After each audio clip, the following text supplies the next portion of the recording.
Hi everyone, I'm Angela Lynn. And I'm Jesse Lynn, and welcome back to another episode of But Where Are You Really From? Guys, it's been 3 years since we've done the podcast as of today. Isn't that cray? It's very gray.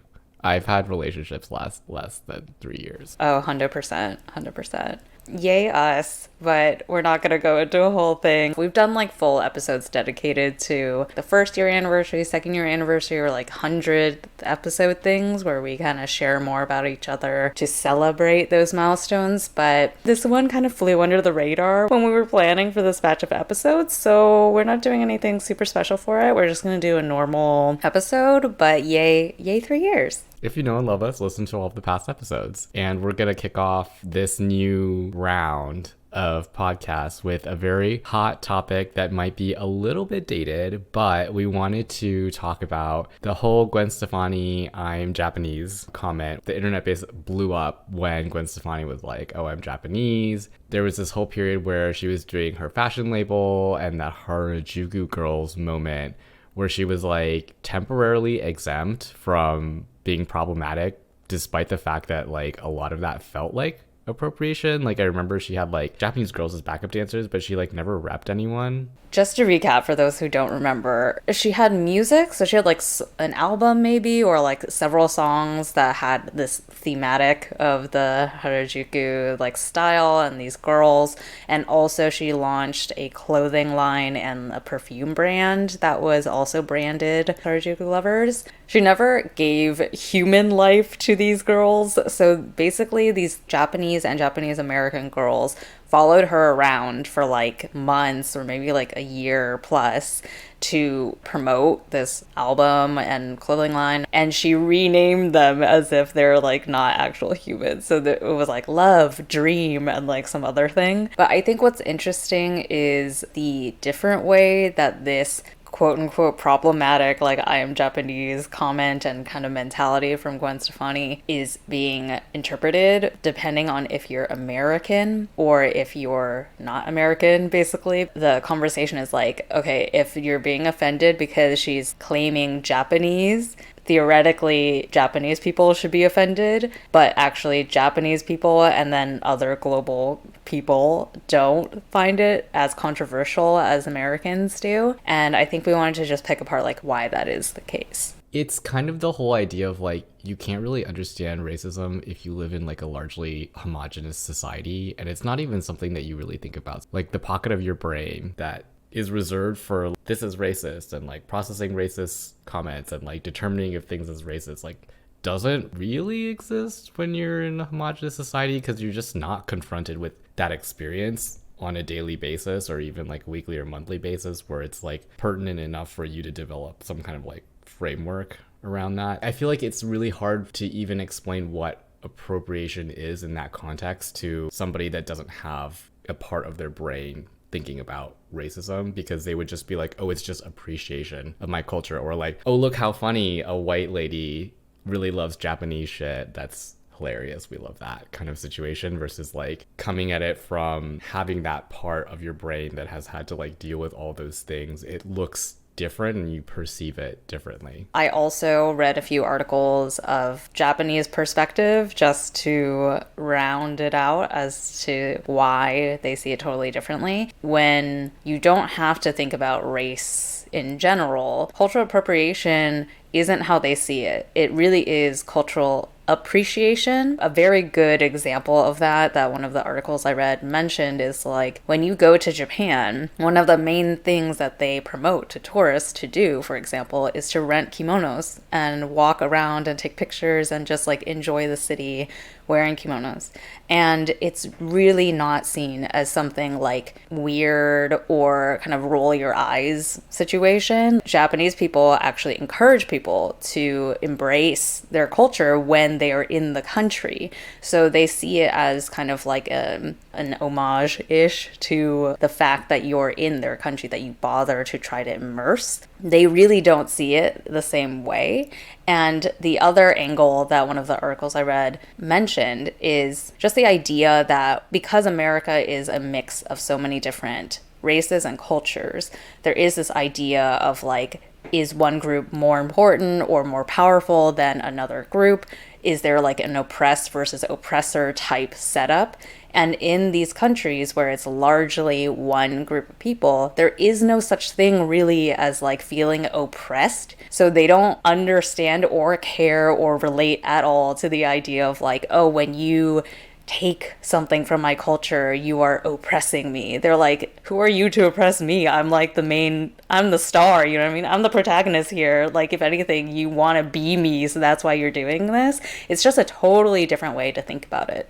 I think that minority folks in the US see it differently because there is a power disparity. But when you go to Japan, they're the majority. So, of course, they're not going to think of it from the perspective of a group that has less power. They're going to be like, this is what it is, and you're joining that. For me, there is a fine line between appropriation and appreciation, where I feel like appreciation is like, let's say you do rent a kimono and you put it on. For me, appreciation would be like, okay, and at the same time, you're learning about why the kimono is significant. How was it made? What does it represent? Like, that's appreciation, because you're not just putting on the costume to take a photo and get likes and what have you. You're really actually interested in what you're wearing and like what this is historically represented for the Japanese people. And I feel like sometimes there's this like assumption of goodwill that people are putting things on to do that, and they're not actually doing that. So it's kind of like this fine line between, are you like really picking up anything about the local culture and the customs as opposed to like you're masquerading in this thing to build some kind of like clout. I think there are pieces of what you said that I agree with, and pieces where I'm like, there might be some nuance there. I agree. It's always better to like actually understand the thing that you are trying to appreciate. However, I don't think even Japanese people, for example, think or hear or refresh their memory of this like long history behind the kimono every time they put it on. It is something they already know, so it's not like they need to like rewatch a thing to remind themselves. But I think a lot of times when it's things about culture, whether it's food or a dress or something, especially if you're already in the culture, it's more about this feeling that you have when you put it on or eat it or whatever that connects you to the culture. That's how I think of it too. When we eat Taiwanese food, or if I had to wear a qipao or something, right? I'm not like refreshing my history about why a qipao exists and all that. I'm just like, oh, like this makes me feel connected in some way. And so I don't know that every time a foreigner puts on a kimono, they have to like hear a lecture about how kimonos were made to appreciate it.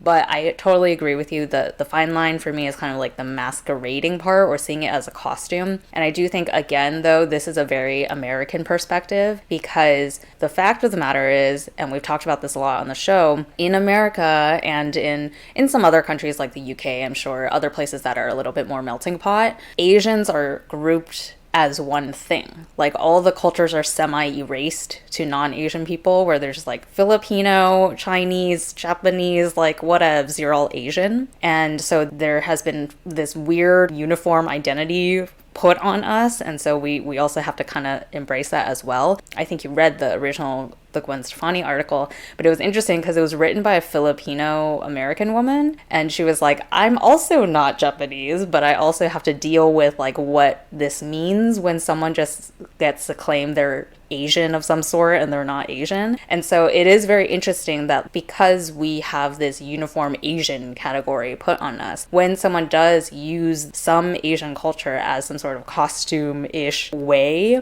it does have an impact on the Asian community in the US, because it reinforces that like we're not real people, like when I was saying Japanese people are like, we're the main star, like we're the protagonist of the story, so why do I feel offended if you want to be me? In our angle of it, it's like you never see us as the main star or even like a co-star. We're just this like background character to you, and we're so much of a background character that you use us as a costume. So that's kind of, I think, why it's really frustrating for Asian people when things from any Asian culture are kind of taken in this very like tokenized and like masquerading type way, but it is not the same for the people that maybe are like in the motherland country of the actual culture being taken from, because they've never been cast as like all these Asian people are the same, we're just Asian. They've never had to think about themselves that way, so they don't relate to that at all. When you're coming from it as a minority, it's like, oh cool, like you want to just embrace these like nice things about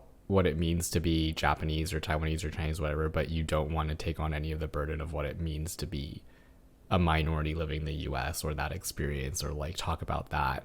And of course that doesn't exist for the people who live in the motherland. Like they don't have that minority experience necessarily. So I definitely feel like it goes back to a lot about the kind of like power dynamic that occurs when someone big like that says something a little wonky like that. 100%. Yeah, it was interesting because she also said in the article, because Gwen Stefani, if y'all didn't know, she's from Anaheim, California, where Disneyland is from. So that's like 20 minutes away from where Jesse and I grew up. And so she also said like, I'm Japanese, I'm an Orange County girl, and I'm Latino. Like she kind of just like started claiming all these things. And it is very interesting because we grew up in that same area. So like I understand what she's saying, because these cultures are very strong in Southern California, and I certainly identify in some way with those too, but I would never say like I'm Latino, I'm Mexican because I'm from Southern California, but I appreciate and I can like relate to a lot of Mexican culture because it has such a strong influence on Southern California. So I kind of understand what she's saying, but I think a lot of times with these celebrities, these people that have like big influence, they say kind of like stupid things. They mean something else, but they kind of say it in a little more crass of a way that can be interpreted differently by other people who don't understand the context.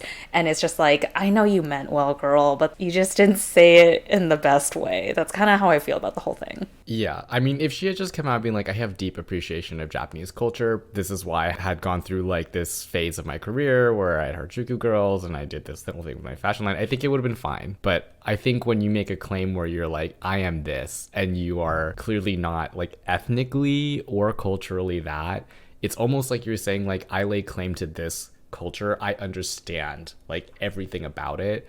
And I just think that that's like patently false. Like, how could she be? She's not Japanese. She doesn't live in Japan. As far as I'm aware, she's never lived like an extended period of time in Japan. And even if she did, it's like for us, even if we went back to Taiwan and lived like a couple of years there, we would still be like, we don't really get it. We weren't raised here. It's a different experience. So I think it's just like the idea that you're claiming, I understand this culture, I really know its ins and outs, is kind of like ludicrous, hence the criticism. And especially because I'm literally living in Japan right now. Like I've been here for several months. Ramon mostly watches a lot of these videos where a Japanese guy like interviews random foreigners that he like sees on the street. And it's always people who live here, like have lived here for a couple months up to like a couple years. And he asks about their experience as foreigners. And one of them expressed something that is like, should not be really surprising to anybody, but he was like, it doesn't matter how long you live here or how much Japanese you speak, you're never going to be seen as Japanese, like, because you're not Japanese. And he was saying that as a negative of being a foreigner, right? Like, if you're really truly intent on immersing and integrating, like you want to immigrate to Japan and you've put in all this effort to like adapt to the culture, you speak the language and all that, you still won't ever really be seen as Japanese. So like, even on that very extreme end of someone who's really appreciating and really trying very hard can't be seen as Japanese, sorry Gwen, you ain't gonna be seen as Japanese by anybody. Well, we'd like to turn it over to the listeners and ask what you guys think about Gwen Stefani Gate, I am Japanese Gate, if you have encountered other people laying claim. I mean, Gwen Stefani is not the only person that has gotten hot water for saying something like this. We'd love to hear what your thoughts are. Yeah, let us know what you think wherever you're watching / listening this, or hop on social media. We're on Instagram, TikTok, YouTube, all those good spots. Let us know what you think, and come back next week because we will have another episode for you then. And until then, 再见, bitches.